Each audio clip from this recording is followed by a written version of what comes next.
জীৱনীত আল্লাহৰ অলি হ'ব নোৱাৰিব। আল্লাহৰ অলি হ'ব নোৱাৰিব।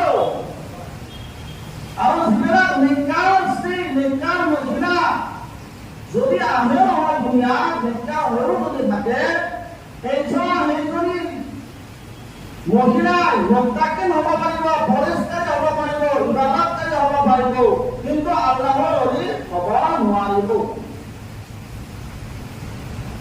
কাৰণ ৰাবিয়া বস্ৰী এনেকুৱা বিখ্যাত মহিলা জগতৰ অলি আছিলে, এনেকুৱা নামাজৰ এক ইমান কৰিছিলে, আল্লাহ তাআলাই ডাইৰেক্ট খুশ হৈ গৈছিল কাৰ? ৰাবিয়া বস্ৰীৰ ওপৰত। সুবহানাল্লাহ। আৰু ৰাবিয়া বস্ৰী এদিনাখন কি কৰিছিলে? নামাজ পঢ়ি আছিলে, নামাজত নামাজ পঢ়ি আছিলে।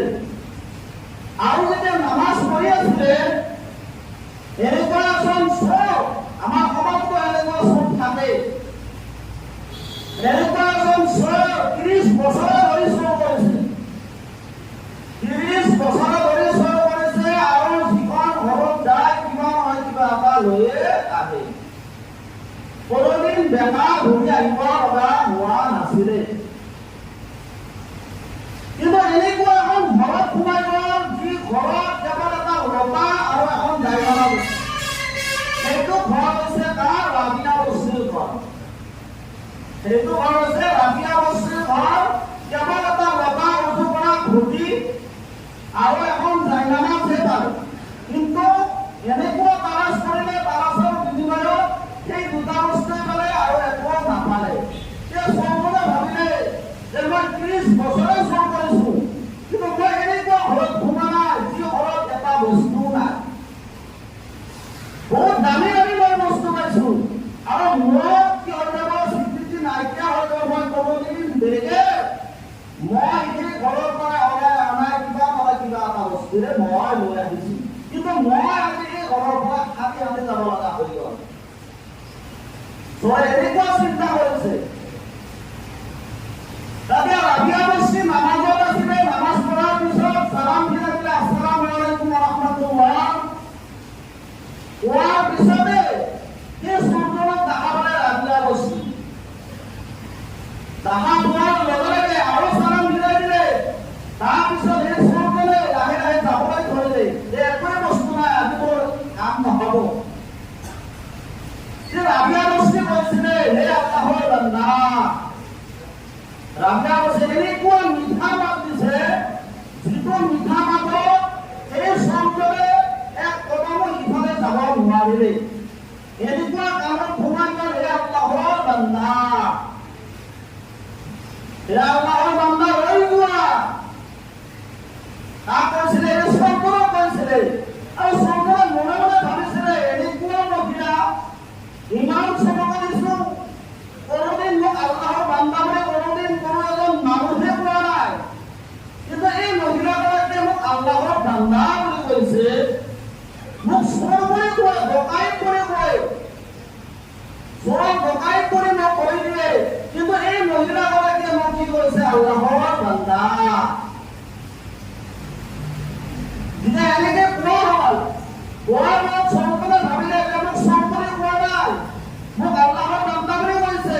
এই মহিলাগৰাকী ভাল, মোক নেখাবে আৰু মোক মাৰিবলৈ চেষ্টা নকৰে, আৰু মোক চোৰ বুলি তেহেঁতে ভবাও নাই। তেহেঁতৰ দিলত এইটো বহি গ'ল, দিনত চিন্তা হৈ গ'ল। তেতিয়া ৰাবিয়া বস্ৰী কৈছিলে, হে আল্লাহৰ বান্দা, মোৰ ঘৰত একোৱেই নাই, কেৱল দুটা বস্তু আছে, এটা ঘটি লতা, মই সেই ৰতিৰ দ্বাৰাই কি কৰোঁ? অজু কৰোঁ। আৰু এখন জাইনামাজ আছে, মই এই জাইনামাজত আল্লাহক স্মৰণ কৰোঁ, নামাজ আদায় কৰোঁ। নামাজ মই আদায় কৰোঁ। আল্লাহৰ বান্দা কৈছিলে, আৰু আল্লাহৰ বান্দা এনেকুৱা নম্ৰভাৱে ঘূৰিছিলে। আৰু ৰাবিয়া বস্ৰী আৰু কৈছিলে, হে আল্লাহৰ বান্দা, তুমি এনেই ঘূৰি যাব নালাগে, তোমাৰ ৰেকৰ্ড নাইকিয়া হৈ যাব।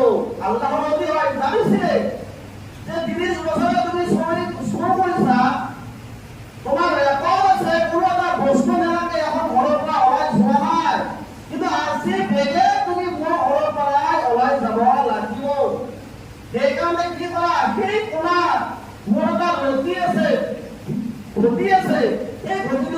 লৈ যোৱা আৰু সেই ঘটি লৈ যাই তুমি বজাৰত বিক্ৰী কৰা ক্ৰয় কৰা বিক্ৰী কৰি দিয়া আৰু বিক্ৰী কৰি পেলাই নিজৰ ল'ৰা ছোৱালীৰ কাৰণে নিজৰ বিক্ৰীৰ কাৰণে যি লাগে যিখিনি পইচা পোৱা এই পইচাৰ দ্বাৰাই বজাৰ কৰি লৈ ঘৰলৈ উভতি যোৱা বলছে রাবিয়া বসে আল্লাহর অরিয়ান মহিলাদের অরি হয় সব জানিছিল দেখে আর কইছিল কাজ শুনে কইছিলেন আর রাবিয়া বসে বলে দ্বিতীয় এনেকুৱা দিন ঠান্ডা হয়ে যায় এই সুর বলে আর রাবিয়া বসে আরো বলছিল হে আল্লাহর বান্দা তুমি কি বলা সেই মতিটো লৈ যোৱা দ্বিতীয় সুৰ কইছিলে হে ৰাবিয়া বসে আল্লাহৰ অৰি এই ভক্তিটোকে লগত পানী আছে মই পানী এনি কি কৰিম আৰ পানী ঘুমাইছিলে আৰু যে ৰাবিয়া বসে হৈছিলে হে আল্লাহৰ বান্দা মই তাক পানী ভৰাই দিছো আৰু মই নামাজ আদায় কৰিছো আৰু যে মোৰ তাহাজ্জুদৰ নামাজ আহি আছে সেই নামাজৰ কাৰণে মই ভক্তিত পানী থৈ দিছো আৰু সেই পানীৰ দ্বাৰা মই অজু কৰিম আৰু মই তাহাজ্জুদ আদায় কৰিম সুবহানাল্লাহ তা কৈছিলে সব কৈছিলে আৰু সবকে ভাবিলে যে জীৱনত মই অজুৱে কৰিব পাৰা অজু কি বস্তু মই নাজানোৱে এতিয়াতো মই ভক্তিত লৈ যাব লাগিলে পানীখিনি মই কি কৰিম পানীখিনিতো মই পেলাই দিব নোৱাৰো এটা দিনত ভাবিছিলে আৰু ৰাবিয়া কৈছিলে এই চোন হে আল্লাহৰ বান্দা তুমি কি কৰা সেই পানীৰ দ্বাৰাই তুমি অজুটো কৰি লোৱা আৰু অজু কৰাৰ পাছত তুমি লতাটো লৈ যোৱা তেতিয়া কি কৰিলে অজু কৰাৰ পাছত লতাত পানী নাইকিয়া হৈ গ'ল আৰু লতাটো নিবলৈ ধৰিলে আৰু তেতিয়া ৰাবিয়া বসে আৰু বাট লগাইছে হে আল্লাহৰ বান্দা ইয়াত জায়নামাজ আছে আৰু তুমি জায়নামাজখন পাৰি লোৱা কাৰণ জায়নামাজখনো তুমি লৈ যাব পাৰিবা জায়নামাজখন পাৰি লোৱা যিহেতু তুমি অজু কৰিছা বহুতা বস্তু লৈ যোৱা এই জায়নামাজখন পাৰি দিলে পাৰাৰ পিছত দেহটো খাৰা কৰি দিলে হে আল্লাহৰ বান্দা খাৰা কৰি দিলে আৰু খাৰা কৰাৰ পাছত আল্লাহ তাআলাৰ ওচৰত দোৱা কৰিছিলে ৰাবিয়া বসে হে ইলাহি হে আল্লাহ পাক ৰব্বুল আলামিন মই এজন ব্যক্তি সেইজন হৈছে চোৰ দুনিয়াৰ বুকুত সকলো মানুহে দেহক চোৰ কৰি গণ্য কৰে কিন্তু মই আল্লাহৰ বান্দা বুলি গণ্য কৰোঁ হে আল্লাহ হে বাৰে তাআলা এইজন ব্যক্তি যিহেতু চোৰ হয় এই চোৰৰ লিষ্টৰ পৰা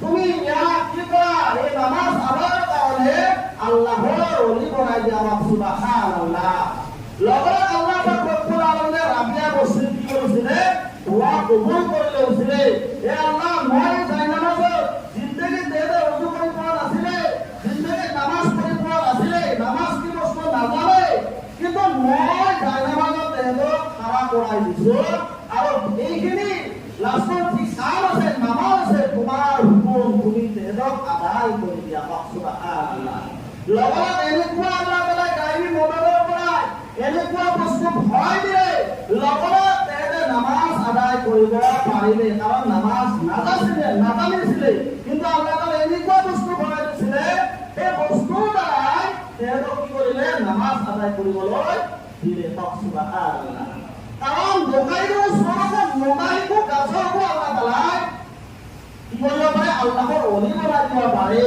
সেইকাৰণে আল্লাহ পাক ৰব্বুল আলামিনে কৈছে যে তোমালোকে যেতিয়াই টাইম পোৱা পাঁচক নামাজৰ ইহতিমাম কৰাৰ চেষ্টা কৰা কাৰণ নামাজে তোমাক কি কৰিব জান্নাতত নিব আৰু যদি নামাজ জিন্দগীত নাই নহয় আপোনাৰ একো কামত নাহিব কাল কিয়ামতৰ দিনা আপুনি আৰু মই নামাজৰ হিচাপ দিব নোৱাৰিম আৰু যদি নামাজৰ হিচাপ দিব নোৱাৰো হামেশা